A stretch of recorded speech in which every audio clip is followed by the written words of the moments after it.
शरीर साक्षात परमेश्वर या ग्रंथातील सद्गुरू श्री वामनराव पै यांचे विचार. विषय लव्ह वर्क. याच्या जोडीला एक महत्त्वाची गोष्ट तुम्ही केलीच पाहिजे, ती म्हणजे love work with sincerity and honesty. याचा अर्थ असा की माणसाने त्याच्या वाट्याला आलेले काम मनापासून व प्रामाणिकपणे केले पाहिजे. या कामाचे 3 प्रकार आहेत. पहिले घरातले काम, दुसरे संस्थेचे काम व तिसरे कुटुंबाच्या चरितार्थासाठी वाट्याला आलेले काम. पहिले घरातले काम केल्याने घराची चांगली राखण होते. दुसरे संस्थेचे काम सेवाभावाने केल्याने पुण्य प्राप्त होते, जे पैशा इतकेच संसारात उपयोगी पडते. तिसऱ्या प्रकारचे काम म्हणजे चरितार्थासाठी केलेले काम मनापासून व प्रामाणिकपणे केल्याने एका दगडात 6 पक्षी मारता येतात.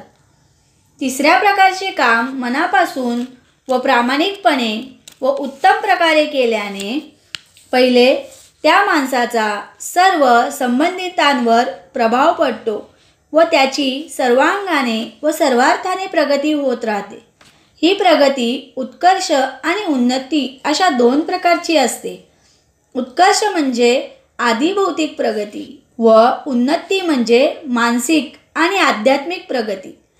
आधी भौतिक प्रगतीमुळे त्याला समृद्धी व सुयश प्राप्त होते व उन्नतीमुळे त्या माणसाला सुख, शांती व समाधान प्राप्त होते. दुसरे, त्या माणसाची अशी प्रगती होत असताना त्याच्या कुटुंबाला आनंद, स्वास्थ्य व समृद्धी प्राप्त होऊन कुटुंबातील सर्व माणसे सुखी होतात. तिसऱ्या प्रकारचे काम केल्याने त्याचे इष्ट परिणाम समाजावर होतात. माणूस कुठलेही काम करतो तेव्हा त्याचा संबंध कळत नकळत समाजातील लोकांशी येतो. मनापासून व प्रामाणिकपणे काम केल्याने समाजातील संबंधित लोक संतुष्ट होतात व त्याचे आशीर्वाद त्या माणसाला प्राप्त होऊन ते पुण्यरूपाने त्याच्या गाठी जमा होतात.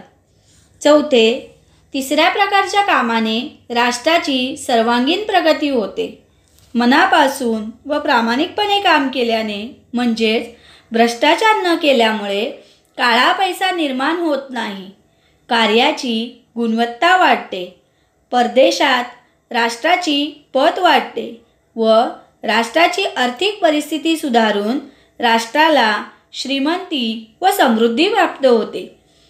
पाचवे, तिसऱ्या प्रकारचे काम केल्याने त्याचे इष्ट परिणाम विश्वात होतात व विश्वात शांती निर्माण करण्यास कारणीभूत ठरतात. सहावे, शिवाय असे काम केल्याने देवाची पूजा म्हणजे सेवा केल्याचे श्रेय आपोआप पदरात पडते, ते वेगळेच. थोडक्यात कर्मकांड करण्यापेक्षा कर्मचांग करणे दशलक्ष पटीने श्रेष्ठ आहे. या सत्याचा प्रत्यक्ष अनुभव येण्यासाठी सत्कर्म करणे हीच खरी उपासना. या धारणेने सत्कर्मावर श्रद्धा पाहिजे व त्याचे फळ मिळण्यासाठी सबुरी पाहिजे. तात्पर्य, सर्व काही माणसाच्या हातात आहे. म्हणून जीवनविद्या सांगते, तूच आहेस तुझ्या जीवनाचा शिल्पकार. विठ्ठल विठ्ठल. जय सद्गुरू. जय जीवनविद्या.